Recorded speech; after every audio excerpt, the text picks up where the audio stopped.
খড়ের ছাউনি দিয়ে 10 হাতের একটি ঘরে 3 মেয়ে এক ছেলেকে নিয়ে থাকতেন আব্দুল জব্বার। জায়গার অভাবে গোসল করতেন সেচ ক্যানেলে, স্ত্রী সন্তানের প্রাকৃতিক কাজে সাড়া দিতে হতো ঝোপঝাড়ে, অন্যের নলকূপের পানি দিয়ে চলতো রান্না বান্নার কাজ। অথচ নিজের বাপদাদার জমি দখল করে নিয়ে কোণঠাসা করে রেখেছে দুর্বৃত্তরা। অবশেষে 70 বছর ধরে দখলে থাকা পৈতৃক জমি আইনি লড়াইয়ের মাধ্যমে ফিরে পেলেন রংপুরের তারাগঞ্জ উপজেলার আলমপুর ইউনিয়নের ধন্দ বেলাইচন্ডী সর্দার পাড়া গ্রামের ৬৮ বছরের বৃদ্ধ মোহাম্মদ আব্দুল জব্বার। তবে জমি ফিরে পাওয়ার আনন্দ বেশিক্ষণ স্থায়ী হয়নি। জমি দখল মুক্তির দিনেই হামলার শিকার হন তিনি। এখন প্রভাবশালী দখলদারদের নানা প্রাণ নাশের হুমকিতে চরম নিরাপত্তাহীনতায় ভুগছে পরিবারটি। এ ঘটনায় তারাগঞ্জ থানায় একটি অভিযোগ দায়ের করেছেন পরিবারটি। পরিবার ও স্থানীয় লোকদের সঙ্গে কথা বলে জানা যায়, আব্দুল জব্বারের দাদা জমির উদ্দিনের অনেক জমি জমা ছিল, সেগুলো দখল করে নেয়। এ নিয়ে 70 বছর আগে মামলা হয়, কিন্তু দখলদারেরা জমি ছাড়ছেন না। জমির উদ্দিন মারা যাওয়ার পর বাদী হন তমিজ উদ্দিন। তমিজ উদ্দিন মারা যাওয়ার পর 2015 সালে মামলার বাদী হন আব্দুল জব্বার। মামলার রায়ে জমিটি পুনরুদ্ধারের নির্দেশনা দেওয়া হয় আদালত থেকে।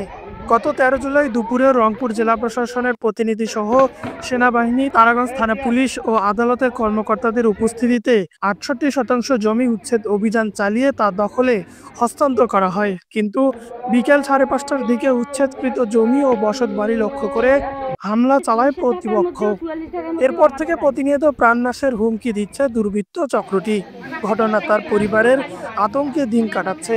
এ ঘটনায় গত বৃহস্পতিবার এলাকার রাজু, জামাল উদ্দিন ওরফে টোল্লা দুলু, খোকন সর্দার, রেজাউল হোসেন, রফিক আলী,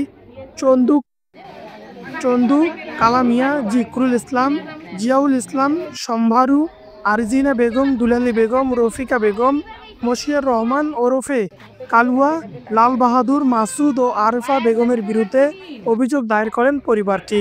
এ বিষয়ে তারাগঞ্জ থানার ভারপ্রাপ্ত কর্মকর্তা এম.এ. ফারুক বলেন, অভিযোগ পেয়েছি, তদন্ত সাপেক্ষে প্রয়োজনীয় আইনানুগ ব্যবস্থা গ্রহণ করা হবে। কখন যে আমাকে মারবে কোনো নিশ্চয়তা নেই। যেদিন জমি দখল হয় স্যার, সেদিন এনার ছেলে জামাল উদ্দিনের ছেলে রাজু ধারাল তরোয়াল নিয়ে ঘুরিবারে আমাকে মারার জন্য মানুষ জনগণ সেদিন ফেসবুকেতে দেখছেন স্যার। এই মানুষগুলোর জন্য আমাকে মারতে পারেনি স্যার। ওই ঘরে কোঠাঘর 4 জন মানুষ এরকম দেওয়ালে হাত দিয়ে আছে। আমি এই দিক দিয়ে যাই, মানুষও যায়, যে আমি ওই দিক দিয়ে যাবো, একা পাইবি, এরা দেওয়াল ঢাকা আমার এটা ফেলে দিবে, দিয়ে মারি ফেলাইবে, চাপ দিয়া মারি ফেলাইবে। তখন ওই মানুষ তো ছড়ে যায়, তখন ওরা ঢাকার পারে না।